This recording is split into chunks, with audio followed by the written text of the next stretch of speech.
ಈ ಕಾರ್ಯಕ್ರಮದ ಪ್ರಾಯೋಜಕರು ಬಿಂದು ಬಿಂದು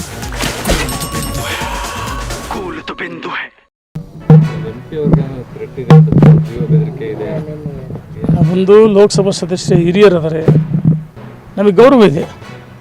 ಅವರಿಗೆ ಯಾರು ಥ್ರೆಟ್ಟಿದೆ ಏನು ಮಾಹಿತಿ ಇದ್ದರೆ ಅವ್ರು ಸ್ವತಃ ಅಧಿಕಾರದಲ್ಲಿ ಲೋಕಸಭಾ ಸದಸ್ಯರೇ, ಕೇಂದ್ರ ಪ್ರಧಾನಮಂತ್ರಿಗಳು ಪತ್ರ ಬರಲಿ, ನಮ್ಮ ಗೃಹ ಸಚಿವರಾದ ಅಮಿತ್ ಶಾ ಅವರು ಪತ್ರ ಬರಲಿ, ಅಥವಾ ಬೇಡ ರಾಜ್ಯದ ಮುಖ್ಯಮಂತ್ರಿಗಳು ಆದರೆ, ನಮ್ಮ ಈ ರಾಜ್ಯದಲ್ಲಿ ಮುಖ್ಯಮಂತ್ರಿಗಳು ಮತ್ತು ಗೃಹ ಸಚಿವರು ಆದರೆ ಪತ್ರ ಬರೆದು ತನಿಖೆ ಬರಲಿ. ಯಾರೇ ಮಾಡಿದ್ನಿ ಆ ನೀಚ ಕೆಲಸ ಯಾರು ಹೇಳಿದ್ದಾರೆ ಅದನ್ನು ಖಂಡಿಸ್ತೀವಿ.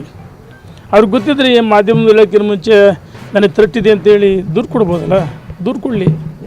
ನಾವೇನು ಅಂಥವ್ರು ಖಂಡಿಸ್ತೀವಿ, ಗೌರವ ಇದೆ.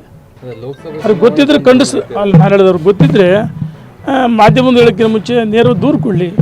ಈ ಗಾಳಿಯಲ್ಲಿ ಗುಂಡು ಹೊಡೆಯೋಕ್ಕಿಂತ ದೂರು ಕೊಟ್ಟರೆ ಒಳ್ಳೇದಂತ ನನ್ನೊಂದು ಇಚ್ಛೆ. ಲೋಕಸಭಾ ಚುನಾವಣೆ ಬಂದಿದ್ದ ಹಿನ್ನೆಲೆಯಲ್ಲಿ ಏನಾದ್ರು ಮಾತಾಡಿದ್ದಾರೆ? ನನಗೆ ಗೊತ್ತಿಲ್ಲ ಅಣ್ಣ, ಯಾವ ಹಿನ್ನೆಲೆ ಮಾತಾಡಿದರೆ ಏನು ನನಗಂತೂ ಖಂಡಿತ ಗೊತ್ತಿಲ್ಲ.